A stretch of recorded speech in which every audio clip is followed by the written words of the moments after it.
as the new year slowly begins to unfold before us, your humble host is slowly feeling better. I was like sick as a dog, miserable a few days ago. Let's turn our attention to the automated robot greetings at the beginning of our show, which will be a new consistent feature even as I return to normalcy.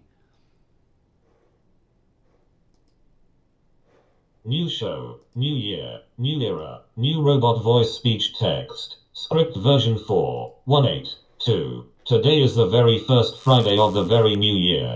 First impressions Friday yin yang happy new year's day yin yang multi-game variety chaos variety multi-content madness yin yang high holy days yin yang back to the almost daily COD grind journey path yin yang the almost daily variety chaos gaming and content creation live stream show extravaganza yin yang. Let us activate the relaxed and groovy protocol, shall we? Ready. Insert groovy making sound effects here. Activating the relaxed and groovy protocol. Groovy making sound effects build into a comical crescendo and then fade away. Ah, yes. The relaxed and groovy feeling protocol is most certainly activated and kicking in. Machine learning noises sound effects here. Bleep blue blah bleep blue blah. End sound effects of machine learning and transition to relaxed and groovy music. Music K. Play relaxed and groovy music here. Successful activation activated successfully. We are now officially feeling relaxed and groovy together again for the very first time. My digital friends. Let's just chill and lounge and vibe and chat and do content creation and gaming action high holiday busy work.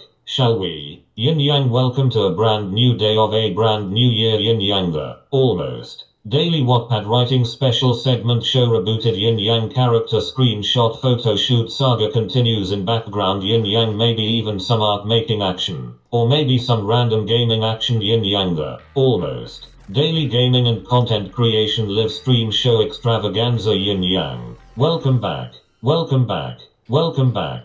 Here we all are, together again for the very first time just like that one Dave Brubeck song title. Serious and honest unpaid real-life music recommendation and personal endorsement. If you have never listened to any Dave Brubeck albums, you have deprived yourself of some magical, joyous and thoughtfully complex vintage music. Go educate yourself about this now. And now on with our own humble little presentation here. Thank you for watching Live in the Moment, or after the fact on the VOD when I am not online. For this session we will be sidebar focusing on a silly and time consuming but also very boring and unusual task of grabbing a screenshot of the title screen of every game installed on my two different machines as we go along and play a variety of different GVIDEO entertainment games of all kinds. Please be patient as this busy work saga continues ongoing for several days, weeks, months. Join me in a journey through all the games that I missed out on playing over the course of the first 20 years worth of Xbox gaming history. A journey inspired by 2 decades worth of literal FOMO. A journey of making up for lost time. A journey to collect fan fiction inspiration. A journey through a landscape of too many games and never enough time to play them all in. A journey defined by chaos, variety, chaos. And maybe, just maybe, we might just possibly run a few Warzone solo mode runs. Maybe. But probabilistically probably not. This is quickly becoming my own insider joke on myself. And I am laughing at it each and every time. Yin Yang Happy New Year's Day Yin Yang High Holy Days continue Yin Yang multi-game variety chaos variety multi-content madness Yin Yang back to the almost daily COD grind journey path Yin Yang the almost daily variety chaos gaming and content creation live stream show extravaganza Yin Yang. Hello human viewers, hello human viewers, hello human viewers. Hello viewers and welcome back. Please be advised that all new chat rules are now officially in effect and will be enforced. By clicking yes to be able to chat you agree to and acknowledge that you actually read the following. Please, no solicitations of any sales nor services. I am not interested in buying nor subscribing. No thank you. Be groovy. No trolling nor rudeness tolerated. Be patient. I will not respond to chat while I am busy with a fight. Drop your comment and please wait patiently until I have a moment between matches or monster fights. No recruiting. No. I do not want to join your Discord server. Yes, you can check out mine. IT is listed on my Twitch profile, and the same rules apply there. No requests for any kind of follow, just do not do IT. Violations of these any other part of the Twitch TV rules. Tooth or EULA will result in a warning and maybe an immediate ban from my channel. Reading prior version of general chat friends. The chat is delayed, and I sometimes get absorbed in the games and take a little while to notice new chat comments. But I will do my best to reply ASAP. Peace symbol please. Be kind to each other. Peace symbol. Explosion haters, bots, trolls, and misanthropes will be banned. Explosion hand with fingers split between middle and ring fingers. Relaxed and groovy zen vibes. Please and thank you. Hand with fingers split between middle and ring fingers. Networking rules. Who's read the TTV EULA thinking face? Let us abide. Hello. Fellow content creators, please be chill and relaxed and groovy and do not spam the chat with obvious cut and past sales spam. Please and thank you. We were all N00BS once, so let us all be chill and groovy about gaming as a community. I'm just working my way up the ranks and trying to gather an audience of fellow adult gaming enthusiasts willing and able to support a content creator like me on a journey of many levels and lots of creative hard work. And I stand in support of women who game. Please note, please note, please note, for your information, I was not feeling my best recently and still think that I need to rest my voice as much as possible. Thus my current use of this Robotnik automated host script reading machine. Please be advised that for when I do finally get into some gaming action, I will not be wearing my headset, to avoid the inevitable headset-induced mini migraine headache that I am prone to getting. Thusly and therefore, I will be generally not as chatty as per usual, and not chatting with my speaking voice because I have trashed my voice talking whilst feeling kinda sick. Thank you for your understanding in this curious regard. Thank you for your understanding in this curious regard.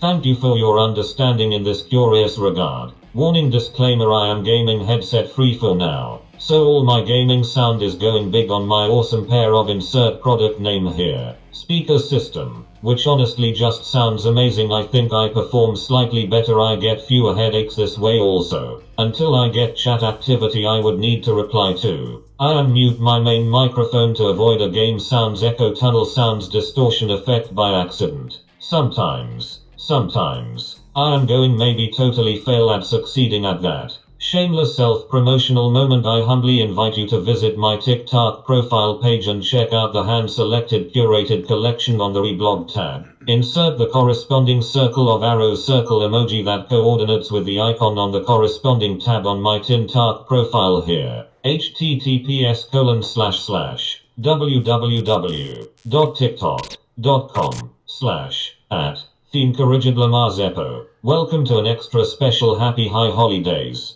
episode of I Am Indeed Stoned. Quite high off my ass, if I may say so myself. Hi there, how high are you? Safety first.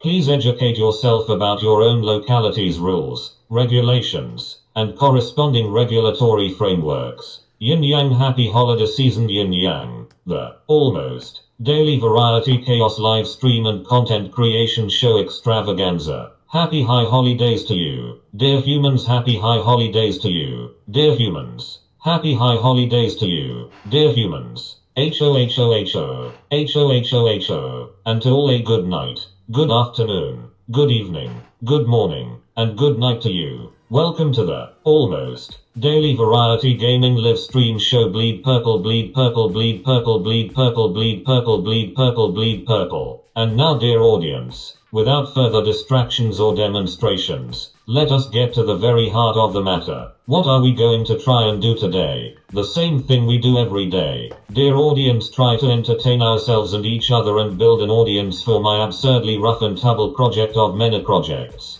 As we play through a variety chaos variety collection of games while also mixing in all kinds of other content creation tasks and side quests. Whilst also launching the all-new 25 rebooted edition of the show and all of its many pseudo-special segments. Special ongoing mini-side quest saga each episode. Regardless of the intended titular featured activity, I will endeavor through the following hours, days, weeks, and yes, the whole year, to be focused on our special behind-the-scenes tedious but totally needs to get done content creation busy work task collecting game title and main character screenshots. I ended up just diving deep into a world-building discussion about the book series which I am experimentally developing. Speaking of which, you can find and read my established rough draft chapters from a wide selection of the many books from the hitherto unwritten Zeppoverse book series. Right here https://www.wattpad.com/user/mrzeppo.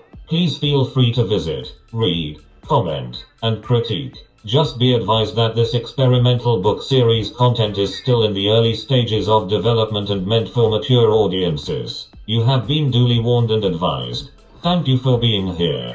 Please be ready for lazy, relaxed and groovy nonsense and eventually some fan fiction, fan art, work making and good old-fashioned gaming action. Brace yourselves as we dive deep into a very shallow first impression look at the game. LOTR, Return to Moria, on this edition of First Impression Fridays. And now, please stand by and strap in. Brace yourselves for an avalanche of variety chaos, variety gaming all day and all week and all month. And all year long. Bleep, bloop, bluer, bluer, bluer, bleep. Bleep bleep end opening script. End finito opening intro robo narrator host script variation 15.3. Robot host voice deactivating. Insert ominous digital sound effect here. Please proceed with live stream show Extravaganza. Alternate script variations from past iterations curated and catalogued below. But I do not think I was nor am I meant to be currently reading this statement to you. Error code reading voice deactivating. Yeah.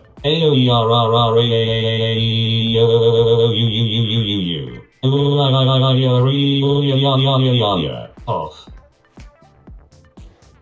And now, Merry Mayhem, Happy Holidays, post New Year's. I should get rid of that. And welcome, friends, to the almost daily variety gaming and content creation live stream show Extravaganza. An experimental doodle dad. It's Friday. I'm still feeling not at 100%, but we're trying to get back there. So I'm taking it easy, folks. But we are going to take a first impression look at a game I've never played that I'm excited about. Might do a couple, depending on how the day pans out. I also have a family member in town for half the day, so I may bounce once they're up. Well, welcome. Let's get to it. Actually, let's rock out to some DJ Zed for a hot minute.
Give it up for DJ Zed, folks, and also give it up to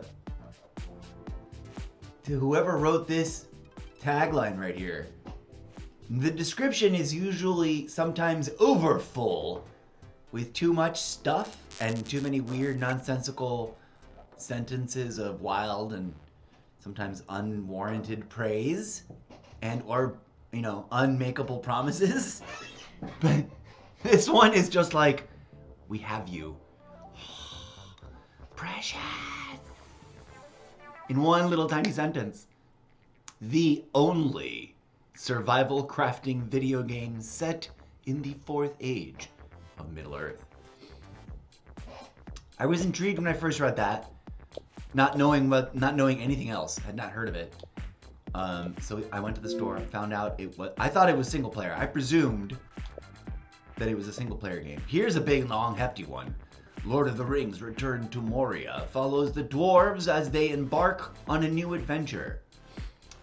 I'm gonna move my own face out of the way so you can see that. I'm gonna turn off the chatbots who have done their job.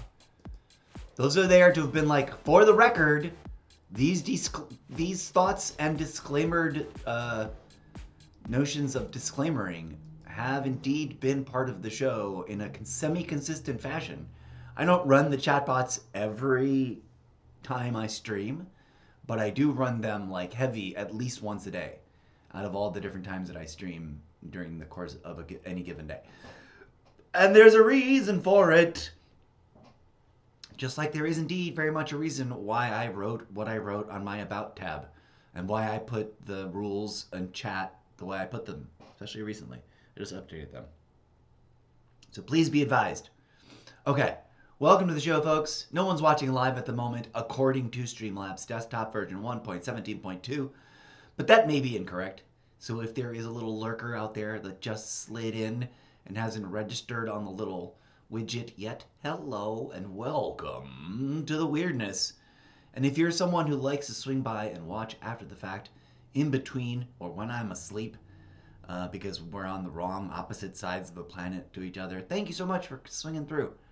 I see the numbers slowly churn up every once in a while. So whoever's going through and poking at my videos enough to get them numbers up a little bit, your viewership is appreciated. Invite your friends to come on by. And independent of those two variables, if you are new here, I'm sitting here mugging at the camera as if I had turned it on and I hadn't. If you're new here, please do Hulk smash that follow button without breaking your screen. And climb on board for a live stream experience unlike most others. First of all, friends, I'm an old school gamer that's been playing video games since probably before some of you were even born or realized what a video game was. So respect your elders, please, and thank you. Second of all, my camera's always wonky and does this thing where it resets itself to like the weird wrong default setting. So I've got to go through and click on it and turn off autofocus so it stays right where it's at. Hello, friends, welcome. So I may be doing this all wrong, and if the audience wants to help me correct, then your constructive and preferably relaxed and groovy commentary is more than welcome. Trolls and haters will be contended with as what I see them to be, trolls and haters. So brace yourselves. Okay, back to the description. I'm gonna get rid of my face. Let's get into it. We're gonna nerd out. I am, whether you realized it or not, a very quiet, very humble, very demure Lord of the Rings nerd. I've never been a memorize the random statistics. Like, I have a friend who's watched Star Wars, the original Star Wars movies, so many times that they can, by reflex, not by, they didn't do anything other than watch it. They didn't try to memorize these facts. They just paid enough attention and curiously, out of curiosity, counted and whatnot.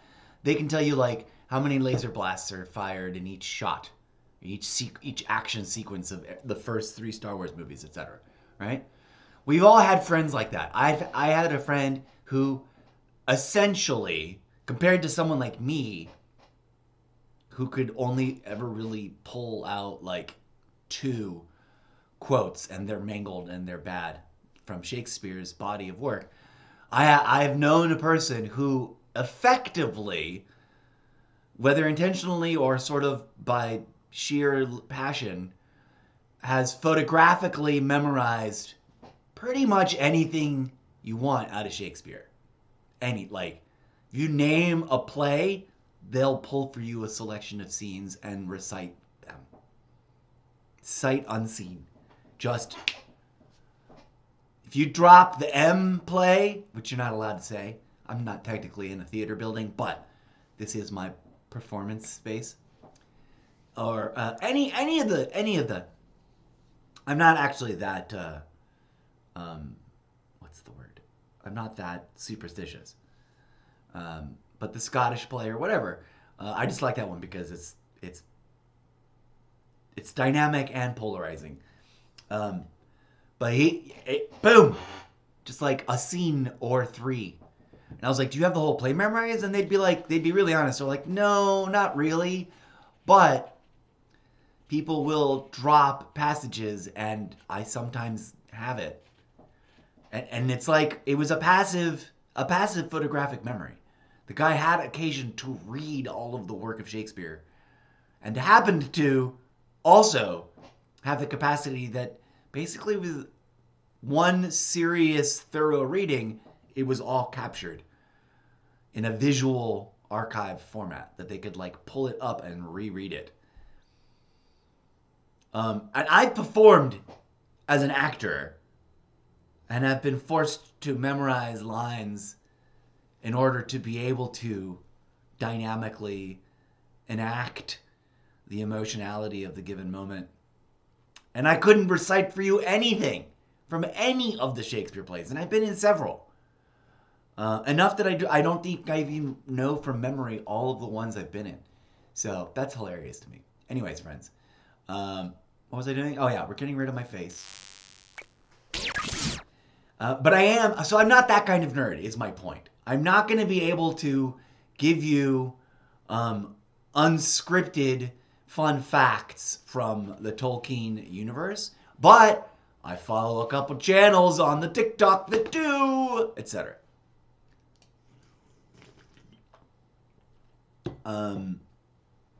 But I digress. I am going to be secretly nostalgic and in awe and or judgmental of this game, as I was with there's a reason why you don't see me playing Lord of the Rings Online, which I think we could, and that's because that game was less than satisfactory, and it came out right in the middle. Hold on, bring back the camera. I say this with love and compassion, but tragically, that game came out right smack dab in the middle of what I call like the second era of like MMO hyper standardization. No matter what the gimmick for whatever the game was, if it was an MMO, it was going to tediously be pretty much like every other MMO. Lord of the Rings Online, bless its soul, I don't know what state it might be in now, but I do. Now I'm curious. It is available on Xbox, isn't it? Or am I tripping? But the reason I did get this is because it was on Super Slash sale for the holidays, and I was like, yay! And I haven't played a really awesome Lord of the Rings themed game, and I didn't want to play. What's that other Lord of the Rings game that came out? The Gollum game? Because that literally would be following Gollum's otherwise naked, diaper rag butt, skinny ass butt around in third person. And that was like the wrong game. I was like, nope. Never have I ever in the entire history of reading Lord of the Rings books and loving video games, which have a really big overlap. There's Lord of the Rings, or Lord of the Rings Return to Moria. We're gonna see if LOTR, if it lets me go LOTR. LOTR online. There's Lego Lord of the Rings, but that's just an add-on to what though? Lego Lord of the Rings DLC Weapons Pack. Works with Lego Lord of the Rings. Not currently available. Is it not out yet? It's currently not listed. It's just, it got an entry, but it's not active. Would I play that? I'm not a huge Lego game Like, I haven't yet. I loved the Lego movie, don't get me wrong. It was pretty dope. Both of them, actually. The first one and the second one. But I'm talking about the Lego movie with Will Ferrell. Not any of the other 1.5 million cross-branded Lego movies, of which I think there's some Lord of the Rings show or something. I haven't watched that.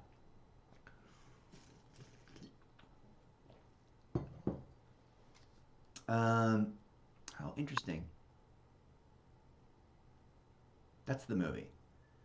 I'm like, there isn't Salem's Lot, the video game.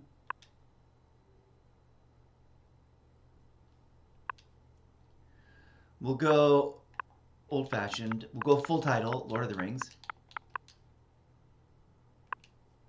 Lots of lords of. But once we get... It's one... There we go. Lord of the Rings Definitive Edition. Is that a card game?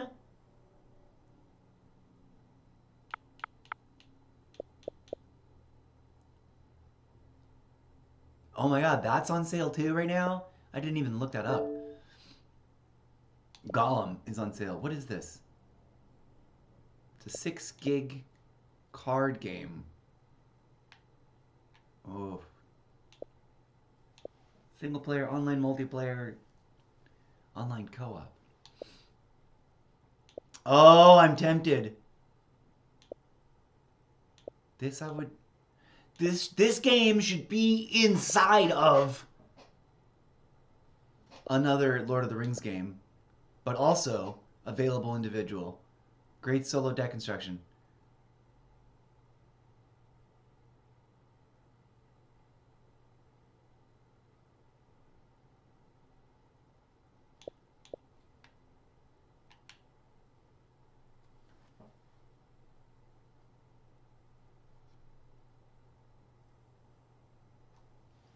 There's a Game Pass version? Not anymore.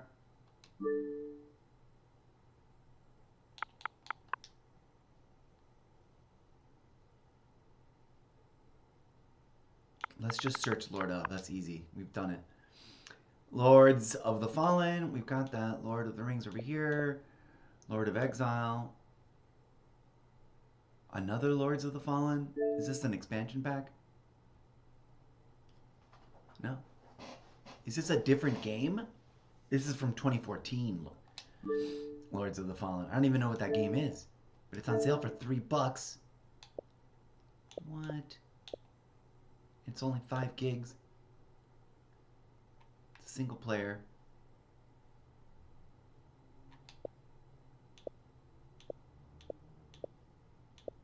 Is this what Lords of the Fallen is based on? Is this related?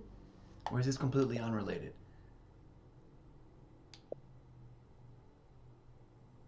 Never played Dark Souls, so this is the first game. Was a challenge for me at first.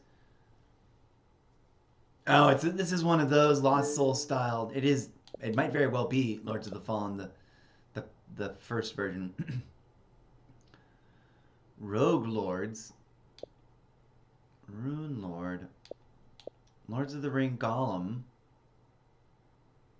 Oh, that's the regular version.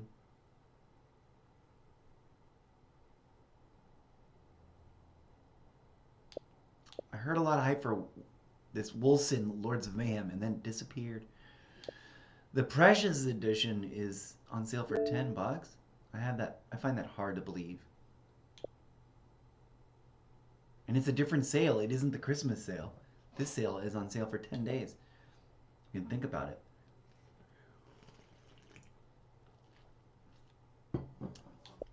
I try not to like oversell myself when they put things on sale.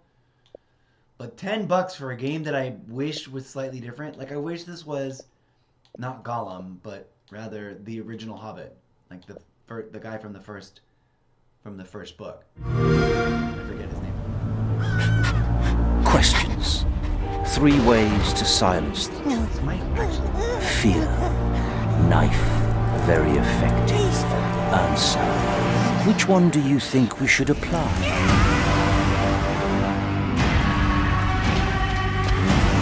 A creature the Dark Lord himself has touched and tortured. What did the Dark Lord want from him? Don't tell them, precious! You are my monster now, and monsters don't make friends. There is no hope for him, I fear. The creature is lost. Cruel orcs, cruel men. What has Smeagol ever done to them? Oh my god, are there other novels? Remember your promise. Make a choice with his hair that made him look different in one of the shots.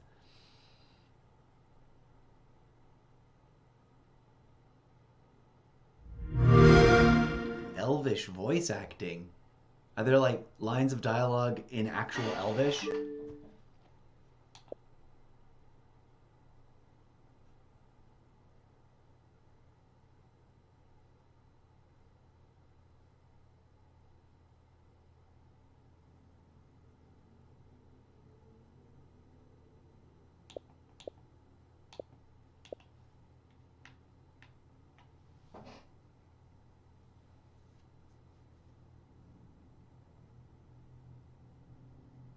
Oh, wow.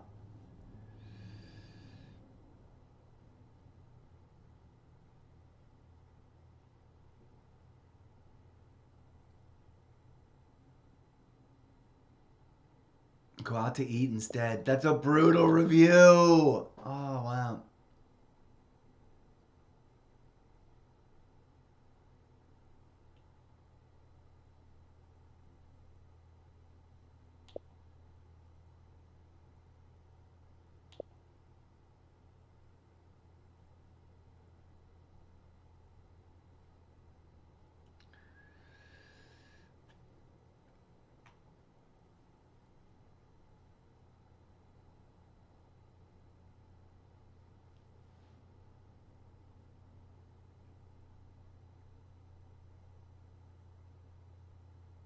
Wow! This is my first review, and I've had Xbox since 2004. This is the most trash game in my 19 years of gaming.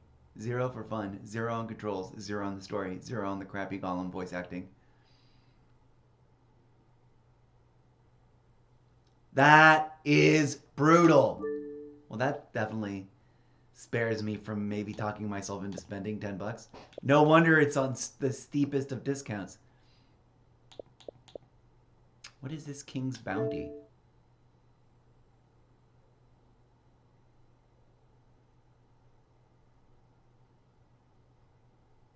Turn-based RPG. I'm just sort of not a fan of turn-based. It takes forever. Everything takes forever. And the fighting is so unbelievable. Everyone's just standing there waiting to take their turn. I'm like, nope. I get really picky about that with MMOs. Like in an MMO, if... There we go. We were looking for Lord of the Rings stuff.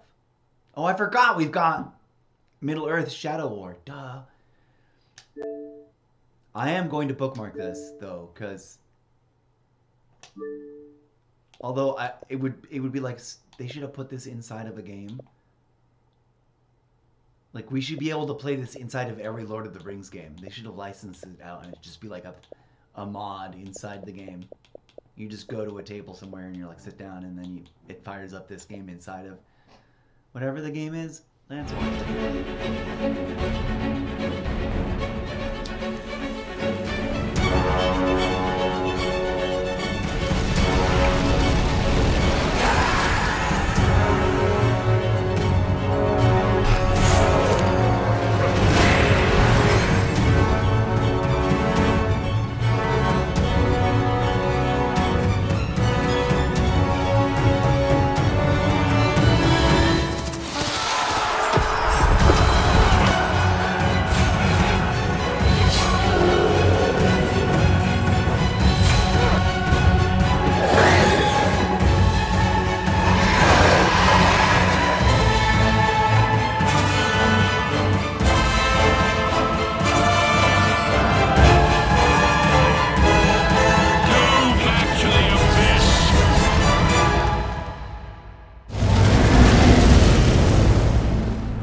Yeah, that looks awesome. I will probably be getting that at one point or another. How have I never seen this before?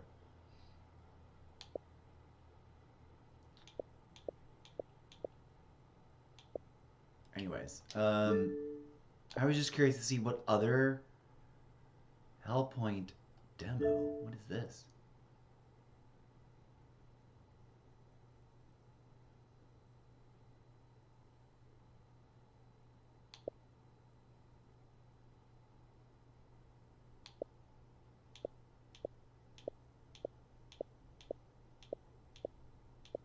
I've never even heard of this.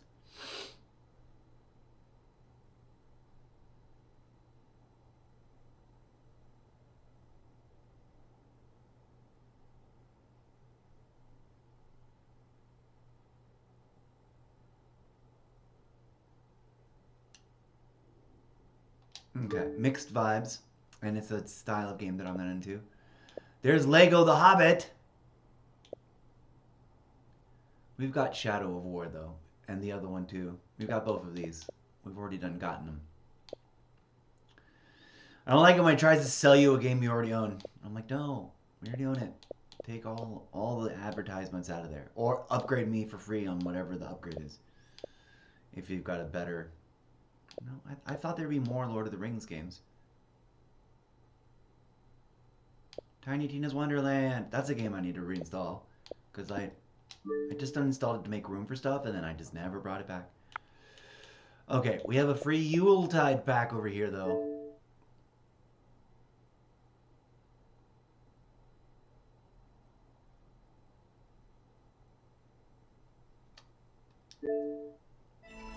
We're getting it.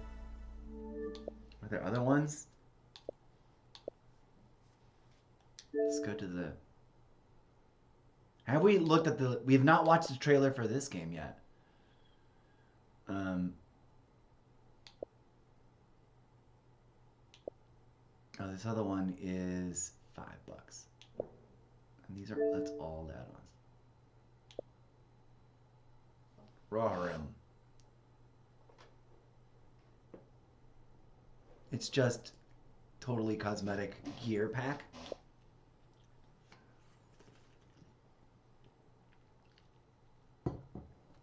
Okay, fun. Good to know.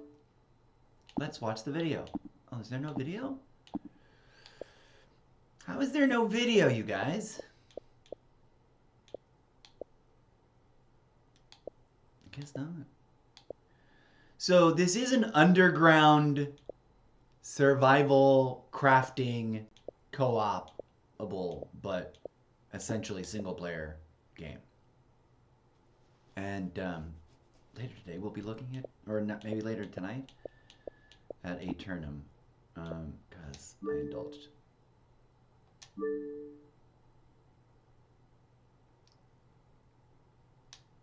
Alright, that was a fun search. I could have sworn there was a video. I thought... Game card. No, no trailer. Well then, I guess we shall brace ourselves to jump in and launch the experience. This episode may be relatively short. I'm surprised it's as long as it is already. But welcome, whoever is lurking about. Thank you for being here. When I do first impression things, I generally let the game sort of show me what it's got to show me, and then as soon as it feels like it's starting to let go of my hand, of like the hand holding, I'll stop. And then we'll just assess the game as it feels right then and there. And then we'll come back to get into the deeper dive of like what the first several hours of the game feels like. And also, I have a sibling in for a mini visit. They're still asleep, but I presume. But I'll be spending time with them for part of the day. So I'll be like, might be a hot minute before I get back. Anyways, I'm going to mute myself and we're going to enjoy onboarding Lord of the Rings Return to Moria. Let's go.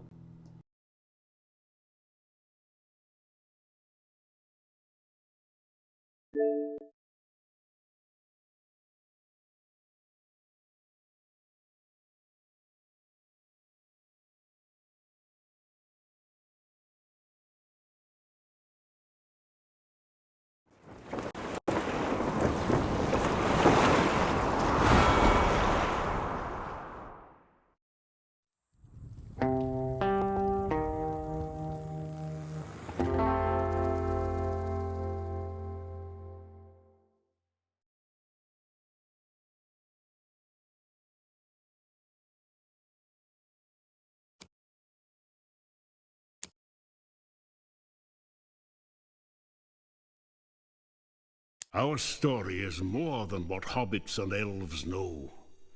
It is time we told it ourselves.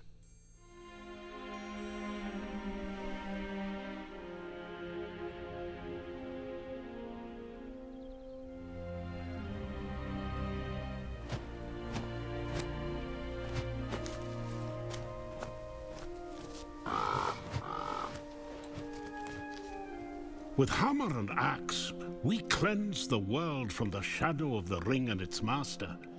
Yet we dwarves celebrate as a scattered people, cut off from our one true home. Across Middle-earth, we mine and sculpt, delving for riches, yet the greatest treasure remains out of our reach. Moria. Durin built it before the first sun rose. And through the ages, when darkness threatened our great kingdom, he awoke to lead us again. Until the Balrog took it all away. That was 1,000 years ago. And Durin the Deathless has not returned. Some say, be patient. I say, we wait no longer. It is time to journey from every mountain. Come, rally together. Bring your axes and tools, craft and courage. It is time we dwarves return to Moria.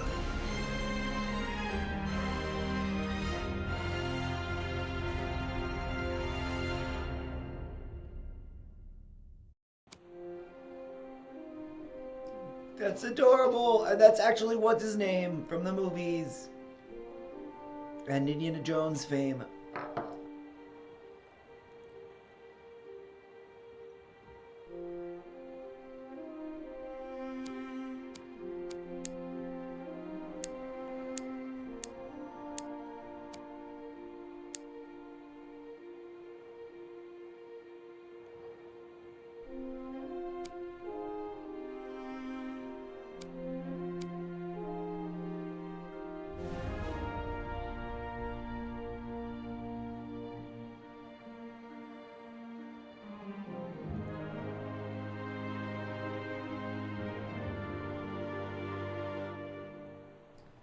Okay, so this is a live service game.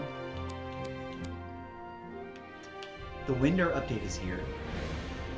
The fourth title update is now live. Unlock cosmetic armor skins, rename, storage, regrow your trees. Interesting. Farm cranberries and more. For the full patch notes, follow the QR code below. Yuletide and Rohan content packs now available. Get the Yuletide pack for free. Their first premium cosmetic skin. Dedicated server alpha test is now closed. It doesn't say test, but I'd already read this bit, and I know that they mean that they closed the test. There's apparently going to be a report.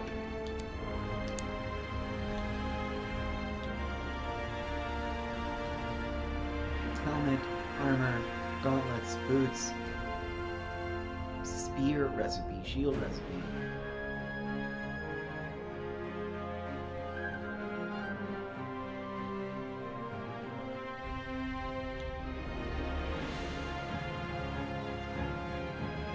Elaborate candelabra.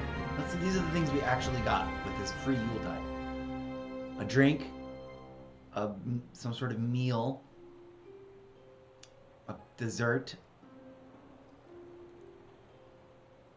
a present pile building recipe, some sort of decoration, like a pile of presents. Yuletide hearth building recipe. That must be a fireplace construction thing. Celebration meal table building recipe. A big table. String of lights, a chain of lights, a simple candelabra, and an elaborate candelabra to decorate something. We must all get houses. Okay, so this will be an interesting beginning. I am intrigued to find out more about like the community. What's the website? Let's go. We're gonna go to the website before we launch the game. Camera.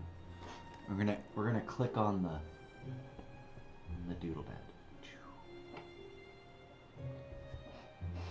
Let's come over here.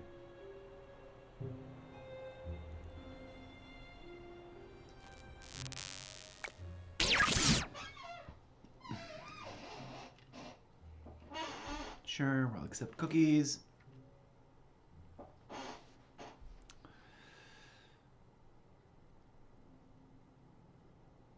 Durin's Day celebration. Creating an authentic Tolkien journey for fans, by fans.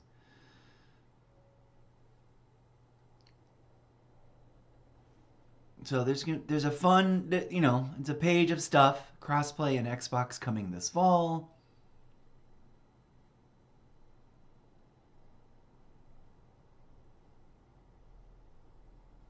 Okay, so we can build with other people. It's co-op, but it seems to be like a shared space co-op, not a random, everyone's on their own independent adventure co-op. I don't know.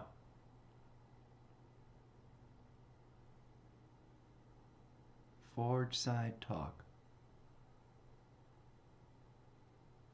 Campaign mode versus sandbox mode. Oh.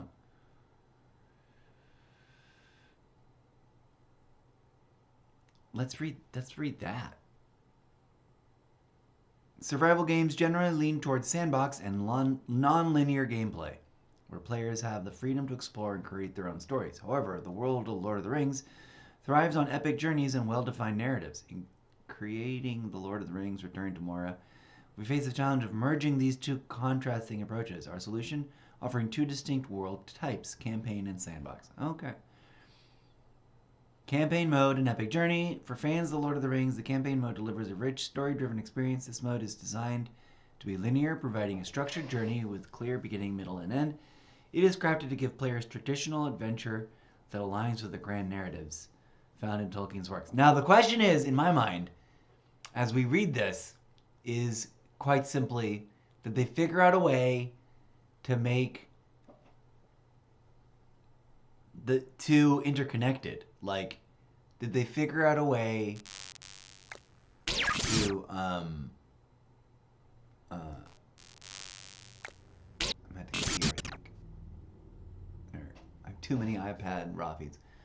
Did they figure out a way in this game for the narrative campaign mode to be something that you can go by entering this cave out of your online house in your persistent world online shared space?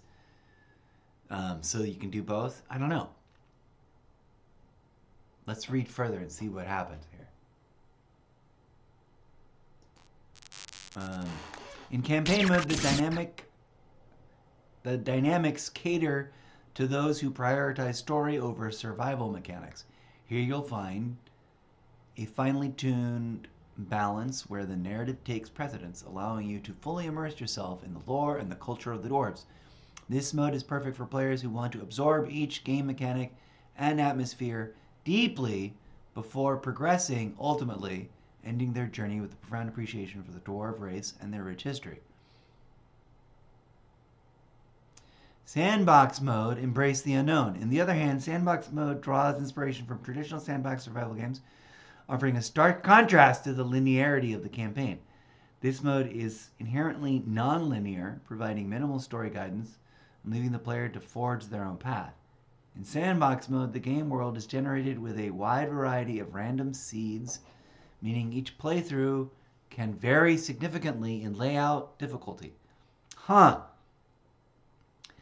The dynamics here are vastly different. There is no handholding. From the moment you start, you make all the choices and can face dangers that don't necessarily match your skill level.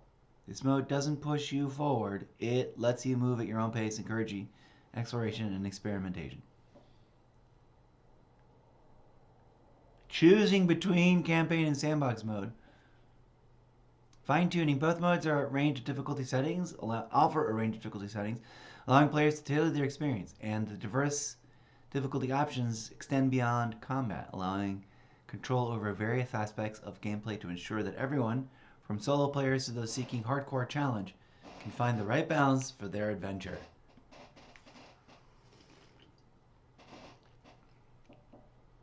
Choosing between, let's go here to the, no, let's go here, so I'm not blocking it.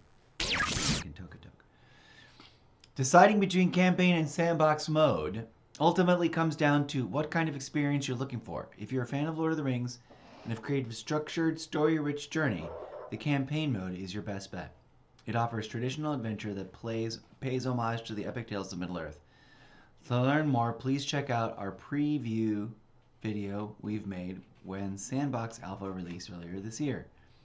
If, however, you prefer the freedom to explore and create your own stories without the constraints of linear narrative, Sandbox mode will be more to your liking. Its open-ended nature and varying challenges provide a fresh experience each time you play. Interesting and weird. So it's not persistent. It's procedurally generated whenever you play Sandbox mode, which is weird and annoying. Does that mean I lose whatever I build every time I play Sandbox mode? In summary, Lord of the Rings Return to Moria masterfully blends the narrative depth of Tolkien's world with the freedom and challenge of survival games. Whether you choose the guided journey of the campaign or the unpredictable adventures of Sandbox, you're in for an immersive experience that celebrates both the lore of Middle-earth and the thrill of survival gaming. Okay.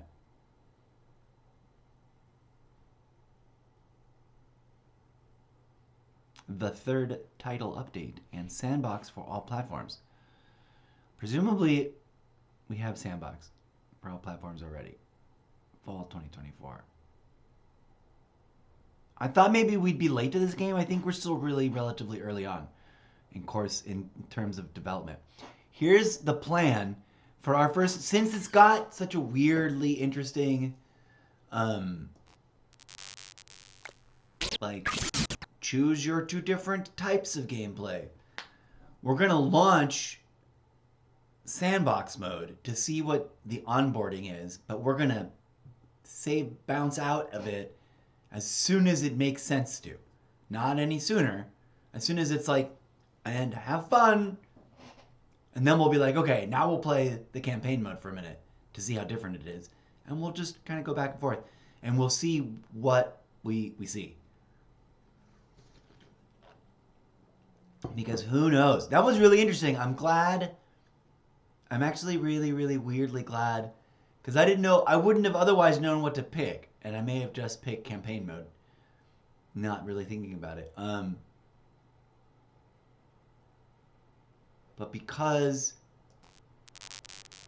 indeed it's so curiously, oddly like, it's something that we're all familiar with, but presented in an all too uniquely, interestingly, maybe like special and uniquely its own kind of thing in form. Like both the setting, Lord of the Rings literary universe, or Lord of the Rings video game universe, let's say. And it's like attempt at providing both a standard story campaign to play through, to co-op through, but then when you arrive at the end of that, you have whatever this infinity replayable procedural sandbox mode is, which is arguably what everyone's sort of, in whatever mix and match way, they're all working their way towards building community in both those spaces, I presume. And we didn't even look at, I think I already closed the app. No. I didn't even look to see like how much of a community is built here on the website. Is there a community? There's a community page. Let's go look at that real quick.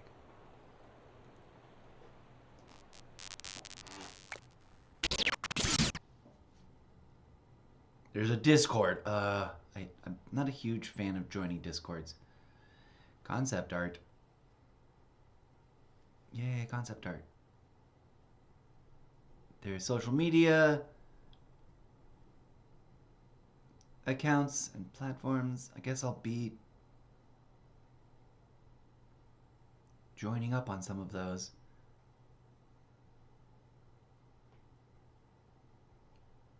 I hope that because of the cultural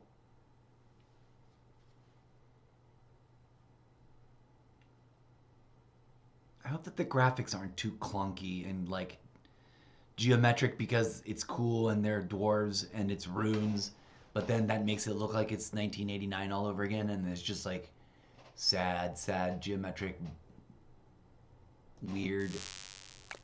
No, nope. Guess we're gonna find out. All right, we're going to immerse ourselves in launching sandbox mode first, I think, counterintuitively, and then we'll back out once it's sort of like, you know, shown us that we've got training wheels on, and then and or taking them off, and then we'll start the campaign.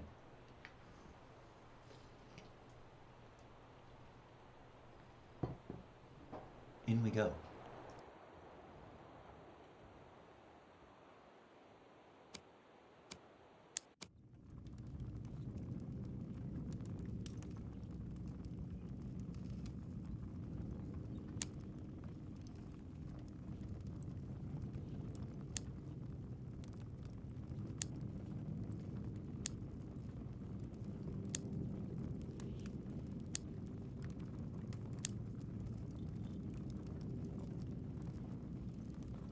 Alright, I never thought about names for beards like this. So some of these are kind of hilarious. The Ducktail. That just instantly started playing the DuckTales theme song in my head. So that was too funny. I am already slightly torn because I traditionally play female characters or women characters for funsies in RPGs, and are all dwarves sort of like androgynously bearded and masculine, despite some of them being women? Or am I tripping about that? Can his eyes be red? Yes.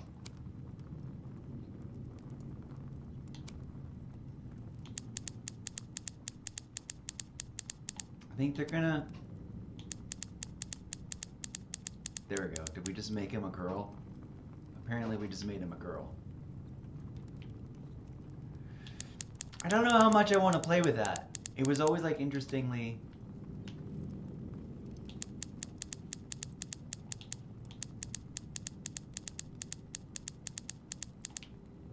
It's interesting, like, not quite androgyny? What do you call it? When both, like when... Because it's a real thing about... And it's not about this game or... What? Tight, loose.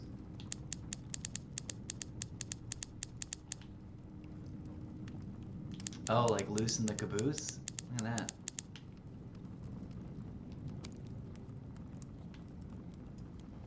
Okay. So yeah, like, there are no... Like, the gender is apparently just... Everyone looks like a dude, except some of them are women, even though they still look like a dude. Which wasn't controversial when I first read Tolkien. It was just sort of like, huh, interesting. But I guess some people now find objectionable about Tolkien's sci-fi.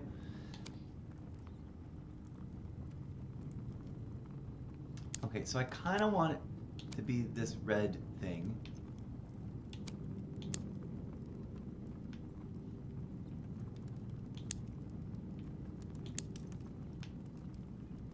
Because we are all going to be dwarves in this, so it's really all about the beard. I don't know how I feel about a no-beard dwarf. That feels... Forgive me for the excessive use of the D word.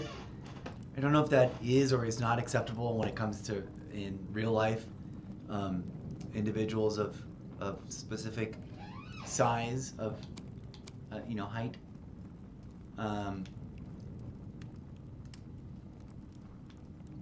Is this his hair?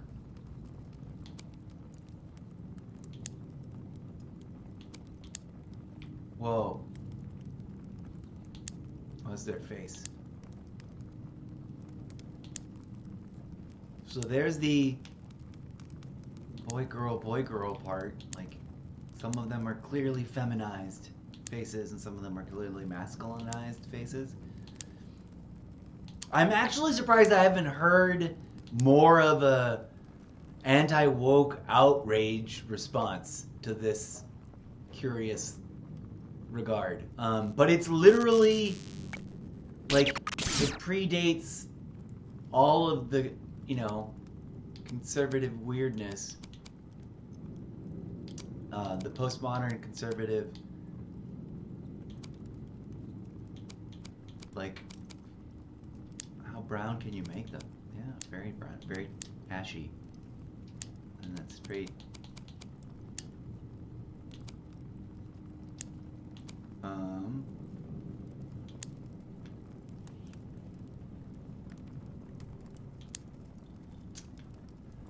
I wish I could braid my own hair. I don't think that I could. Single plate.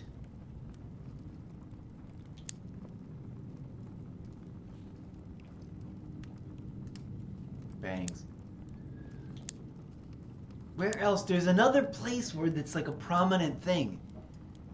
And they talk about it as a, like, it's just, everyone just lets it be, just chill it out, just fucking don't judge. But, and it's specific to, I don't know if it's a D&D thing, because they were deeply inspired by Tolkien. But, oh, that was super cool. Why did I no-beard him? Woof.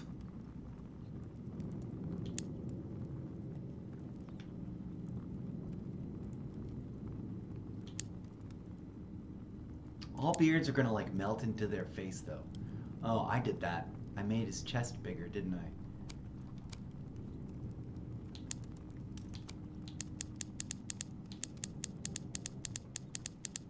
There, we'll just leave it alone. And now his beard won't be all weird.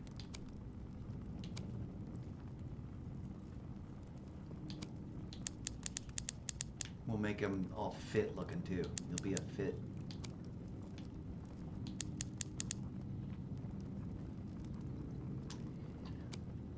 Alright, he should have green eyes, right?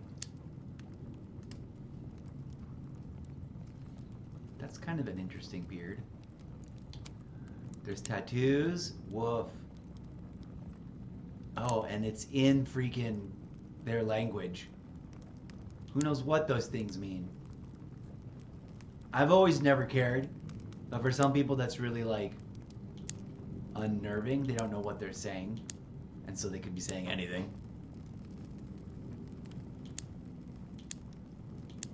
I should just pick a thing.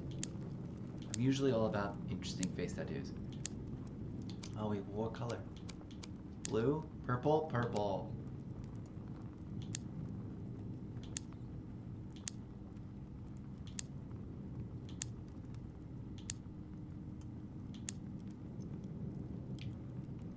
Where's that tattoo even showing up?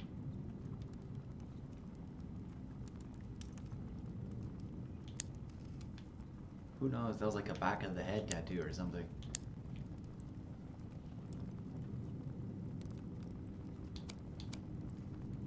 No scars. Beard. Gilts. Oh. That's the metal. The metal-y color. Hair. Gilts. Even more of a shiny metal blue color. Look at that. I kind of love it. Oh, what does the red look like? Oh, with shiny red, metal red. Oh, that looks kind of dope.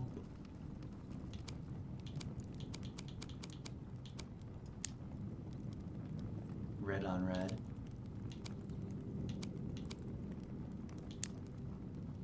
I didn't find anything I really loved.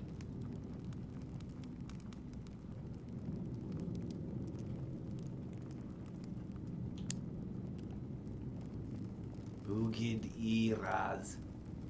Who knows what I'm saying? I'm not worried about it though.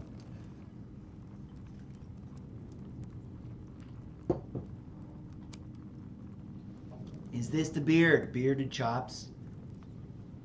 Maybe.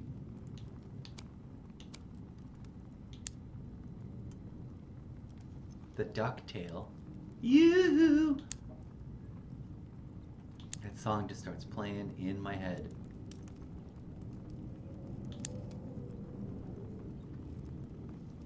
Branded. Crowned. Majestic.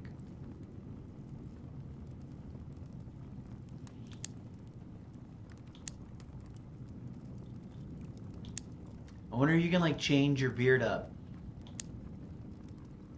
Have a little mirrored dressing room thing, and like, you know, every other, however often you want, you just change it up. Actually, that one's pretty awesome. I think we might go with that. Okay. Now we just hit save apparently.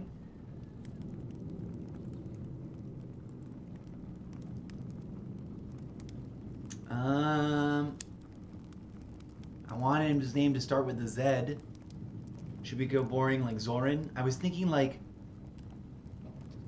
Zerker, as in Buzzerker.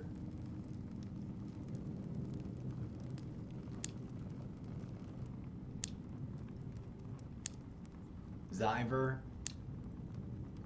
Zellatrix. Zilladeer. Zarin. Kind of like Zerker. No, go back. Customize.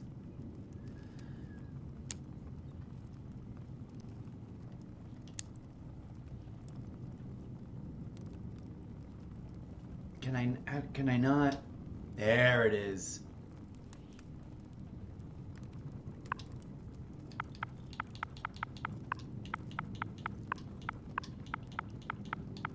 I presume there's going to be fighting, right? Not just mining and stuff. Zerker.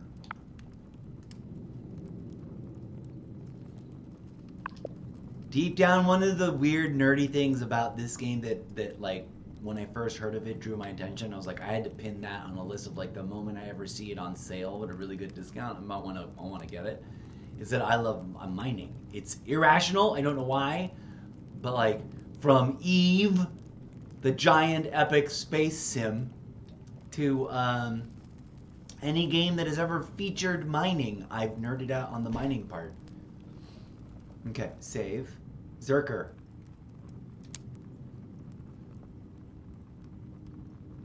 New dedicated server alpha test. Now open to a limited number of players, is the first release of dedicated servers. But didn't they just close that? I think they just closed that. Let's take that. Let's scan that QR code and see what happens. We'll add a tab, a blank tab. Then we'll go to the photo page, and then we'll avoid knocking things over and or yanking cables out. And we'll scan the thing.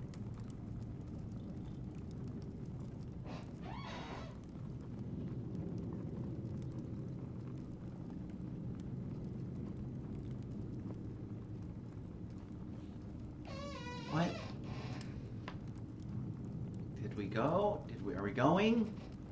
Illustrator, done. I scanned the document in the wrong kind of way.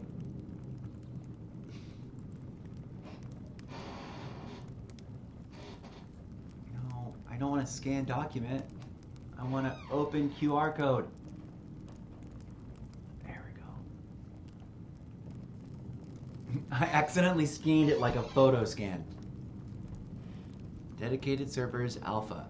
Which I swear I just saw like and that's closed. First published, last updated. This guy tells you how to set up a dedicated server to return to Moria. Update. We have closed the application for the dedicated server alpha hosting. Thank you for everyone who's applied. You should hear from us team soon if you haven't already. Okay. So it's closed anyway, so blah. Now, in terms of creating a world or adding a world, I don't know which to choose. I think for the campaign, we'll create a world, but let's see what happens when we click on Join Other World. We have to enter a code. It's like that, is it?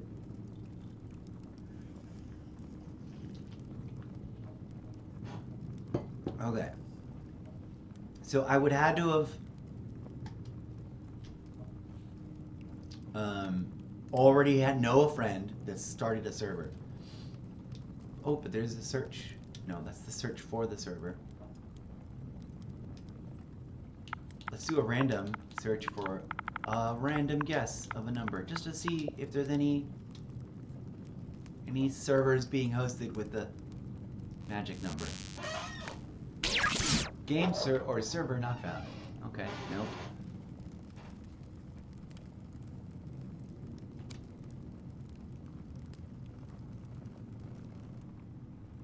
They should cycle that announcement thing out, because it's over. And they're sending us to a thing that's like, nope, it's closed, but also here's all the information from before we announced it was closed. If you have received the key to an alpha test, please read on. No, I have not. Alright, so presumably, we're going to create world because we don't know anybody. I'm also guess, and this is just a guess, I bet that if we went to the game's Discord server, I always almost forget what that's called. I bet if we opened up the official Discord server for the game, we would find a, like, collab, come play in my world. I don't know how many people per world are allowed, but I bet there'd be some sort of exchange channel where that's all you chat about. But I kind of don't even want to go. Let's just dive in. Actually, I'm gonna take one hot second to purge and replenish, and then we're gonna sit down and hit create world. I'm gonna go ahead and, well, we'll just leave it like this. Here we go. Please stand by. We're about to dive in.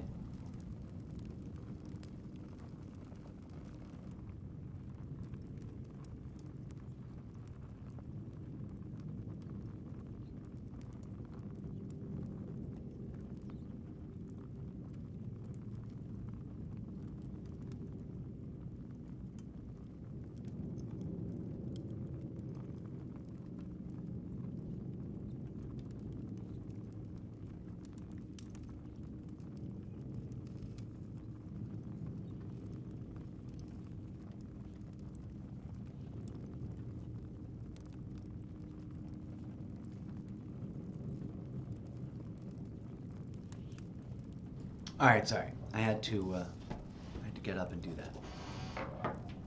We might go visit their servers, their Discord servers, after a bit. But for now, what we're going to do is we're going to launch the sandbox mode just to see what that experience is like, and then bounce out and launch the campaign mode to get our toes wet there. And then, friends, as it is, we'll talk a little bit about the game. So far, it looks kind of it's going to be quirky and interesting and weird.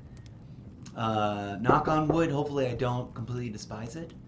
But my problem here is too many games and never enough time to play them all in. But hopefully we'll find some people to team up with and stuff. Let's go find out.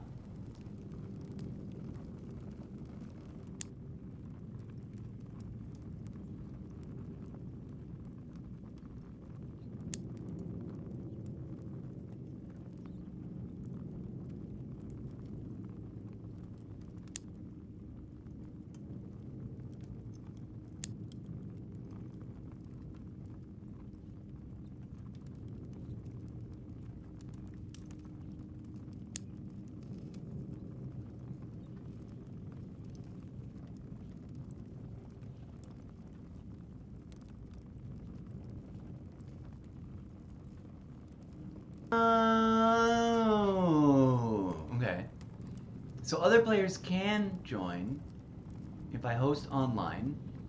I can play offline. Why did I call him Zerker? I should call him Zeppo.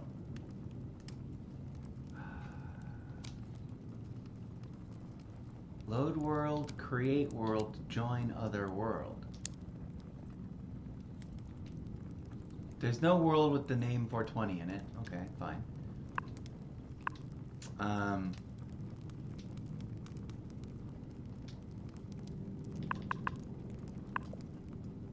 Enter code.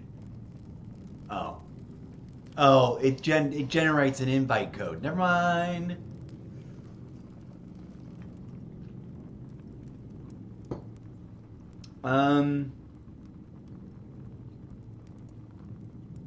Should I call him Mr. Zeppo? I guess I should, right?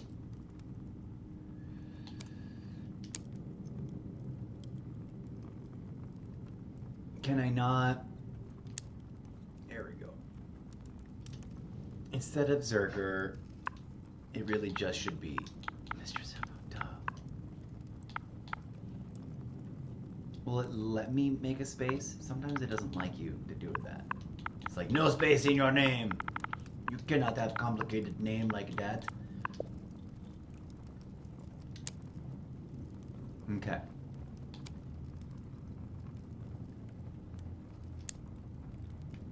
We're going to create a sandbox. Call it Mr. Zeppo Sandbox. Do I need a screenshot of this? Maybe. Okay. Here we go. This will be weird and new to me. Oh, do we go ahead and delete? Can we delete that?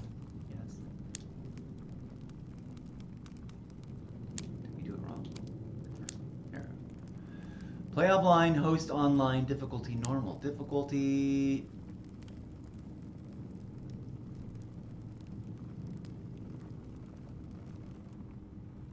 Oh. Let's go solo. Ideal for a single dwarf. Will be easy for small companies and trivial for larger ones.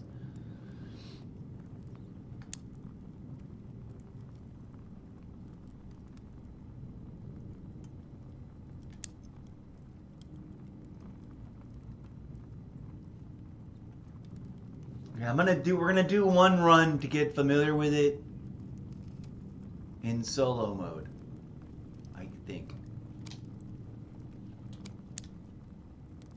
Now the question is, do I play offline or host it online? Oof. So many choices. I don't know what to do. Excuse me a moment while I contemplate the decision. I think we're going to go ahead and just play offline for a hot second just to see what that's like. Oh. Well, then we're going to have multiple sandboxes.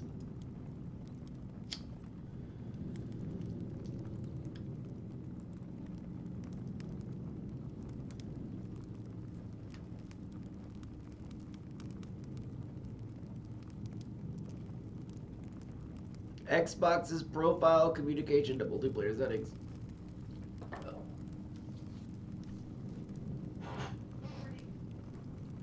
Good morning. Hello.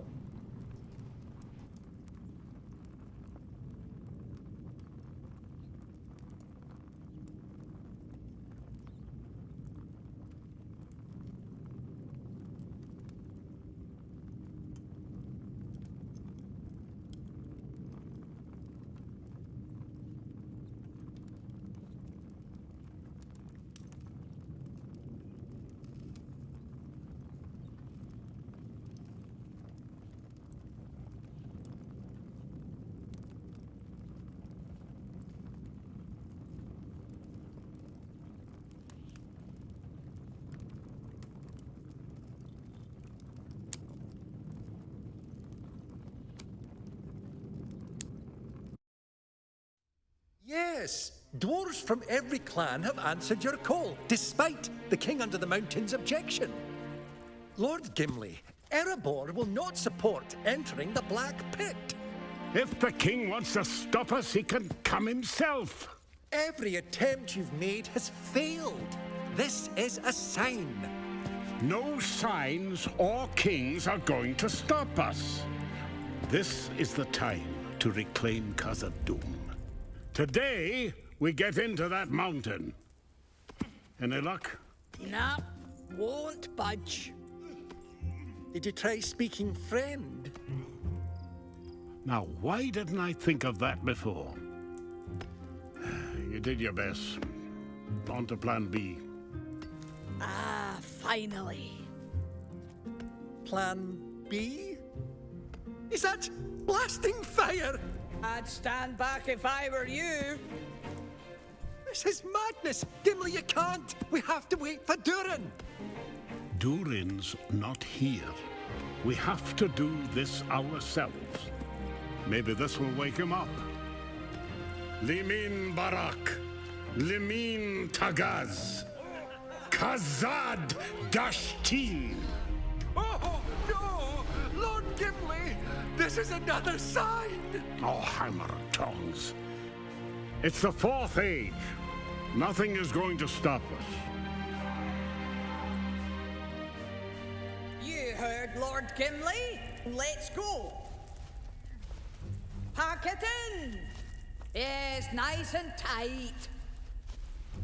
Come on, help him out.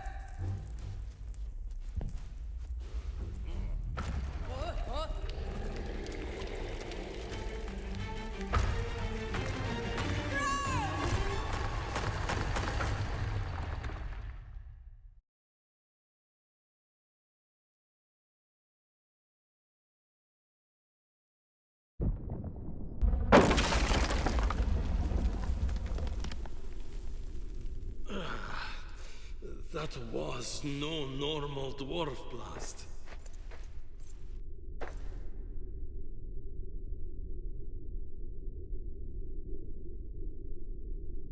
I need a torch. Too dark for dwarf eyes.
Wait, you had to tell me all about that. So my siblings here just like chilling, watching me play as I figure out this game, and they are telling me about some gaming news I had no idea about, and I looked up and realized the mic was muted.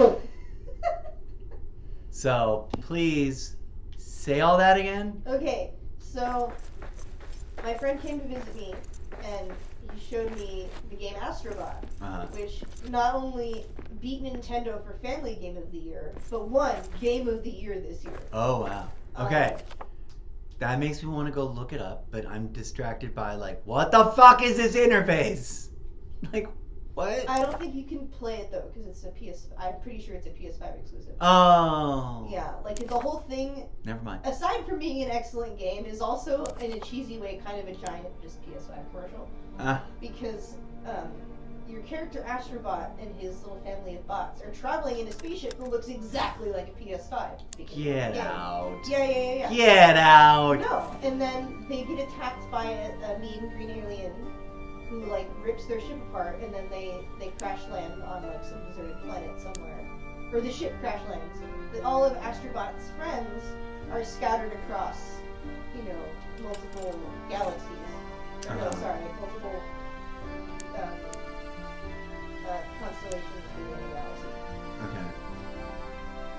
And I forget exactly how they're structured in space, but you get it. They're scattered. Yeah, they're scattered, and you have to unscatter them. Yeah. So then you get in a.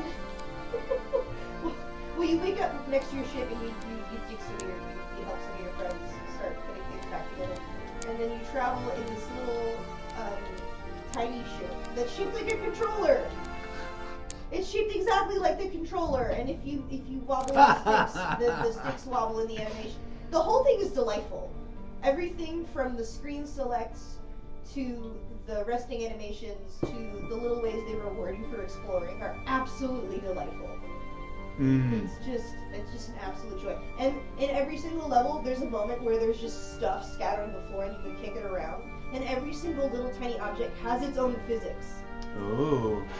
And the water looks so good. It's beautiful. But it's only on PlayStation 5. I'll confirm right now. I would be very surprised if they put it on any other console, considering that it's so heavily PlayStation themed. Uh-huh. And the music is the whole thing feels like a party. Like they just it's amazing. I want to see it. I want to see play it here now. You know, Yeah, that's what I thought. Okay, where the? you can look up gameplay later. Yeah. Okay, so what am I doing? I'm supposed to be doing something. Oh, those are just the free goofy dumb things that they gave us for the holidays. Whoa, what just happened? Oh, it's my inventory. That's cute and clever. Wait, what happened? So I'm flipping through the tabs. Uh-huh. I'm triggering through the tabs. Yeah. And it just does this. It does this like thing. It's like boom. And that's still actually your character standing in the game. Oh, I see. That is nice. Yeah, it's cute and clever. There's settings and stuff. And here we go. We can change settings there. Change our difficulty. See? Boom. And that's that's your little... I like that. Yeah. That's nice. I want it to be more MMO-ish, but I guess we'll find out in a little bit just how MMO-ish it can get. But the sandbox mode apparently is just like, okay, have fun. You don't know what's going on. And that's where we're at. That's what we did. Just like a launch sandbox mode. And it's fun and cute. And this whole thing is rebuild your society.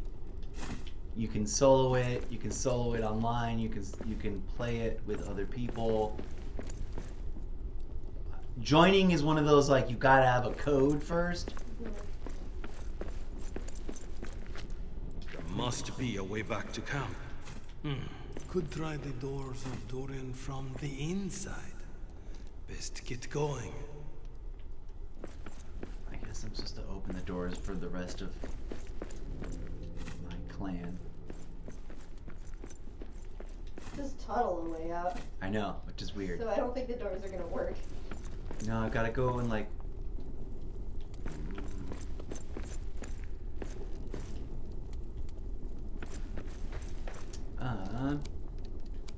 see, I think it's so funny that okay, so you can have two things equipped at all times. Okay. Apparently, I didn't know that. Oh, why am I surprised? Why am I surprised as a dwarf in this game? You're literally pickaxing your way out. This is literally the whole game. I was just talking about it when I first launched the stream that I don't know why, but I've always weirdly nerded out by games that are explicitly we're gonna do mining. And the I cooler. noticed that you like mining. You like games where you mine.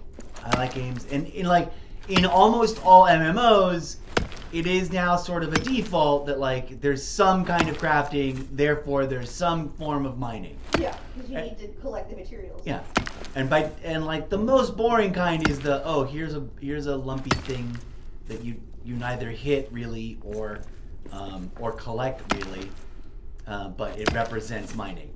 This is the most like they sit with, I think someone went like, oh, look what No Man's Sky is doing with just like the idea of terraforming this, like actually literally digging holes through the crust of the earth that you've just landed on.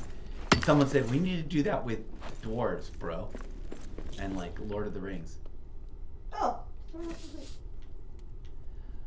Because you literally like, I don't think you can do it everywhere. You found a shield and some bedroll while you were doing that. We are not alone. Yeah.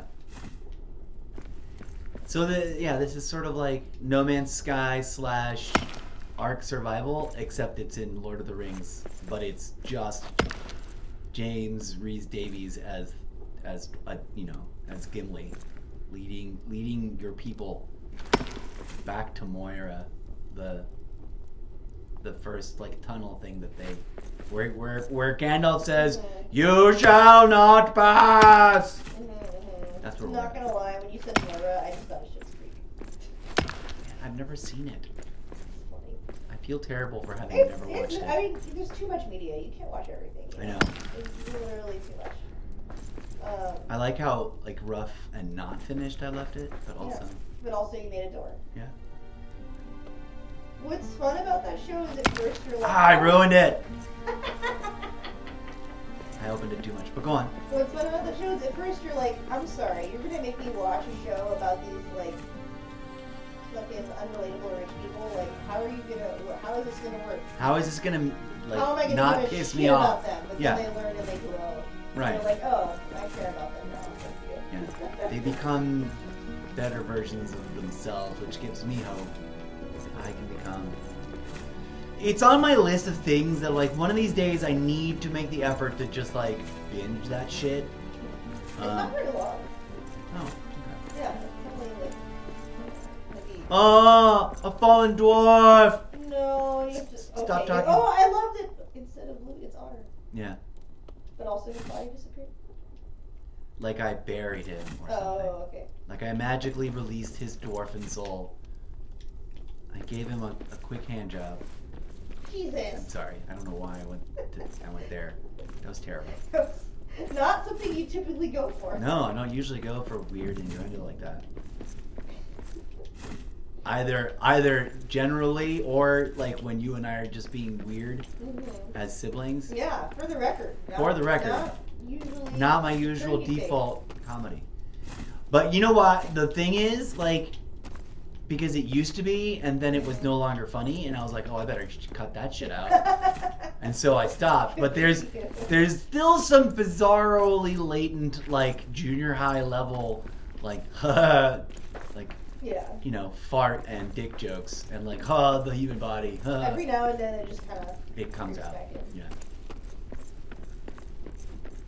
Especially because it was really weird, and it was like a headless body corpse, and it was just sitting there glimmering, and I knelt down, and I'm like, that's awkward. I kneel down to be like.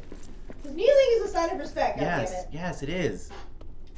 I wasn't trying to say that it wasn't. No, I know. I'm sorry. I'm always annoyed at the people who are like, it's not. I'm like, yeah, it's like, what do you do at church, asshole? Yeah. You kneel. What do you do at synagogue? What do you do, or maybe not at synagogue? What do you do at This is gonna be so cool. Because the thing that you're gonna end up doing at some point, and I believe you're gonna get like tools. Sorry to derail from whatever you were trying to say. I agreed with you. Yeah. That you're eventually gonna be like, and we rebuilt this with new stuff. I think. Like you're building a whole new. This is like a city builder, like a survival city builder.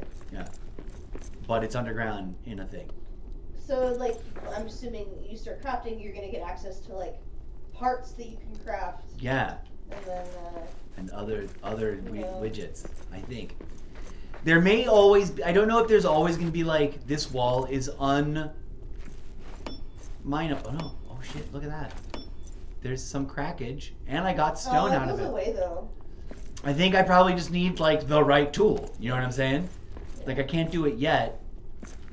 That might be the case. I I'm excited to find out how you tell what's mineable and what's not. Well, you can already see like that rubble. Boom. Oh yeah, but I mean, later on. Look, it did the same sort of thing, where like it cracked a little first.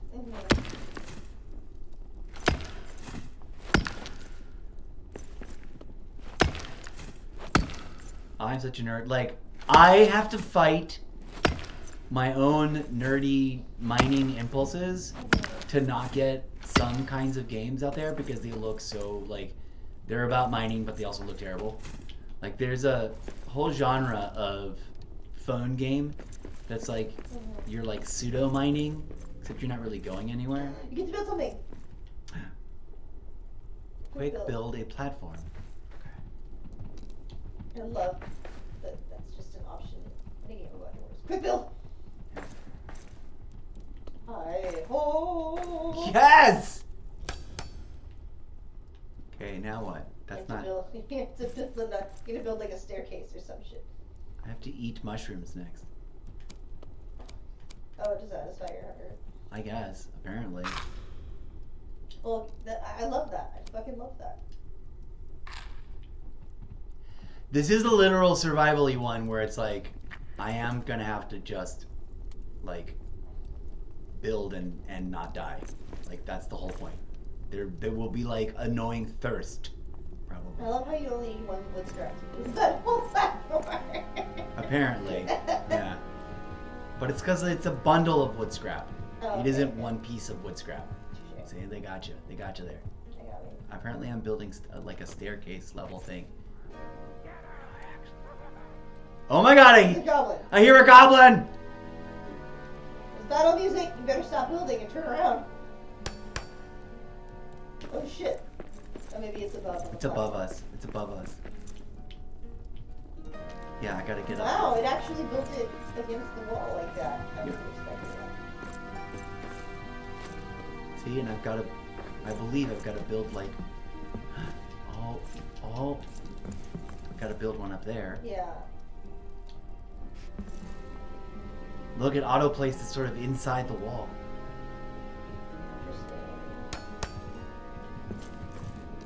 Interesting. That I find a little bit bullshitty. Just with no, it's fixed to stone. Just hammered it right into the stone wall. Actually, I find that totally like how these construction-y building games usually work. There's a day, night, day one, late afternoon. There's a clock. I never even noticed that. Oh. On the bottom right. Sorry, I'm dyslexic. On the bottom left.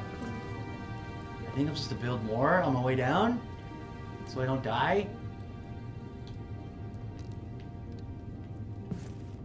Maybe. You could also just fall and see what happens. Yes, you're not wrong about that. Okay. Oh. Yeah. No, not done yet. Really not dead yet. Woo! Oh, nice.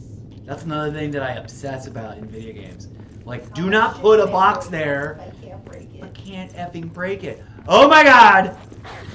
What are these things and how do I target and kill I them? don't know, but he just needs 10 damage. I need a better weapon for this. Oh, you gotta find something else. I don't have anything else! Look around! Am I supposed to just not fight them? I mean, you can clearly like wait and you die. Maybe some kind of damage. The action is very sad here. It's not... Wait. Where's my inventory? Oh my god! Yeah. You're losing health rapidly. Oh my god, there's some sort of... Oh, that's a badger. That's not gonna fight you, apparently. Those are scary. Am I supposed to tame those? Why is there a lit torch? Who's hanging out around here lighting torches? These guys are still following me. So fucked. I don't think I have a weapon.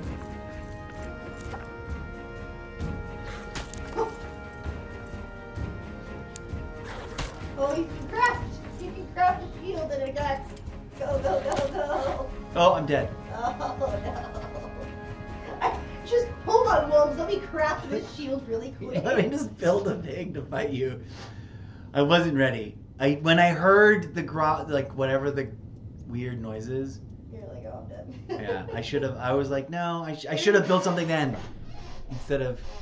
Well, it's not like they didn't tell you right away. Like, look, you have this new item. Oh no, they did. They told you. I thought, okay, I totally forgot about this. I thought you just picked up those items, but you picked up the recipe for those. Yes. Yeah. Exactly. Also, I'm playing like in sandbox mode, which is kind of dumb. Like I should have probably started the campaign mode because it'll like hand hold me through way more. But I wanted to see what the sandbox mode was like, and it does. You know, it feels like. Although it shows you where you died. Yeah. That's standard. That's like if you ever played Ark. Have you ever heard of Ark? You probably never played it. I've played other games where it shows you where you died, but not in this same way. Okay. This is specifically part of the survivalist genre, which, like, No Man's Sky is officially technically one of those, although it gets really easy really fast. And then you're no longer surviving as much as thriving and doing junk. But like Ark, survival simulator, whatchamacallit, is a weird, very difficult.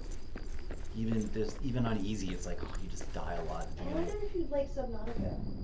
I would. It's on my list of things I want to get. It's just never been on Game Pass. At least not in the time I've seen. For sure. And then I forgot to jump. I bet you like fall down there and get stuck and then have to like kill yourself somehow. Is there a goblin? Is there a goblin down there? I don't have a weapon yet. Go into your crafting thing. Make one. You need some cloth scraps to make that axe. I don't know why I'm reading you. Sorry. I don't know where they are yet. I haven't even, like, this is all new to me. I still have to build recipe list. Stations, field crafting. I don't have any stations yet.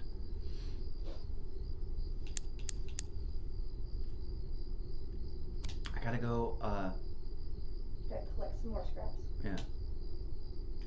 I'm also ready to, like, bounce. Like, okay, thanks, game.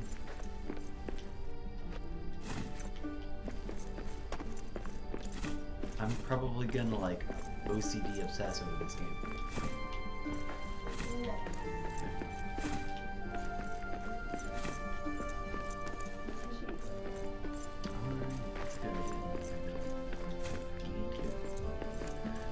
Alright, so my first little place is here, and there's more stuff to loot, but I also don't have to re-dig it. Which is, in theory, should be able to.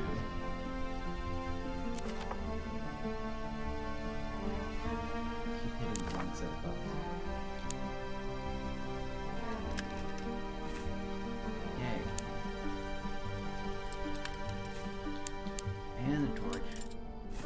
And a single pickaxe. There we go. Now I've got one of everything.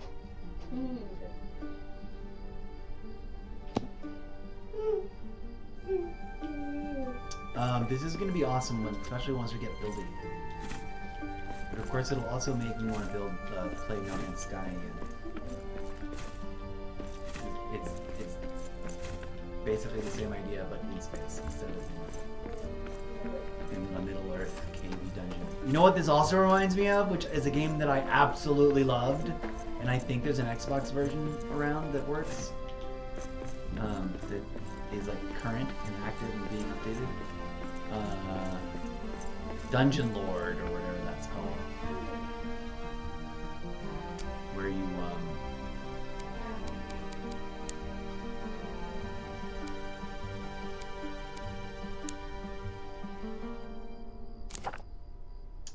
press A to jump.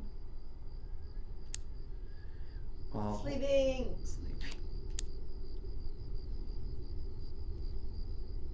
Yay. I have to learn how to build a bedroll. I think you got one already. Earlier. Oh, yeah? I have to learn all the things. I have to read all the lore. To recover my body. Okay, crafting. Recipe list. This is all. This is all my crafting. Rude. I could have sworn earlier when you mined your first wall, you got the recipe for a bedroll. Oh, and then I died, so that's probably on my body over there. Cause this is that kind of game. Oh, gross. This is that kind of game where you have to like go find yourself again. Yeah. Wait, can I not use the shield and the battle axe at the same time? No, but then I went to put this on. Oh, there we go. I like that it really looks like an improvised shield. Mm-hmm.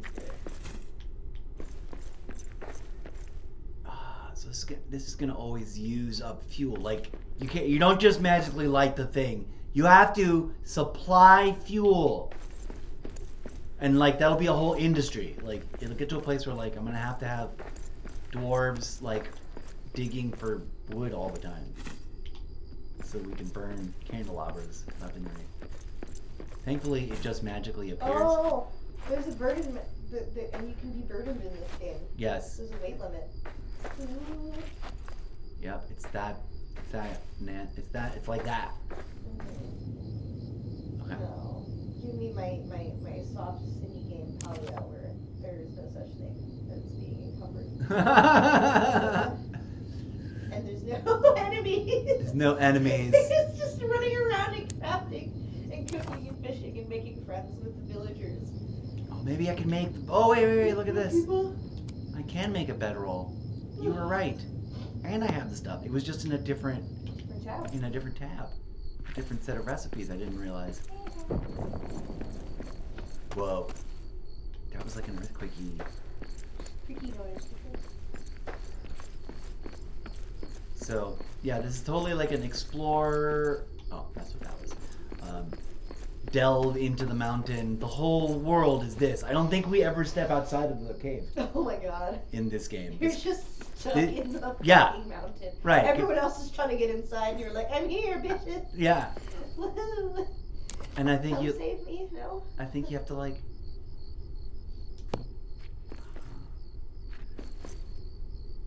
Where do I rotate?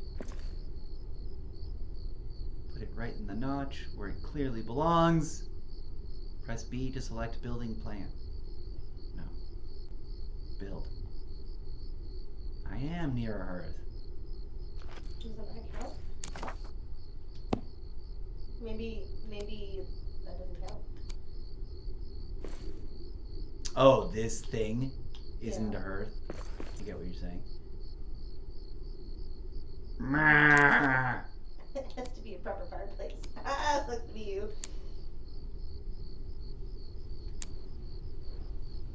I have a bunch of other junk, but no hearth. It does suck to be me. Camp hearth. Oh. Oh, I need to get some proper stone.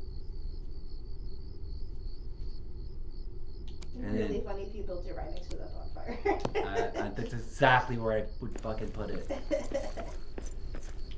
Alright, anyways. This is it. I'm done. Okay. I'm super excited for this game. It's gonna be fun and crazy and cheesy. And it's co-opable, so y'all can... We can be dwarves in the mountain together. Yeah. That's great. Alright, peace out, friends. I'll be back soon enough.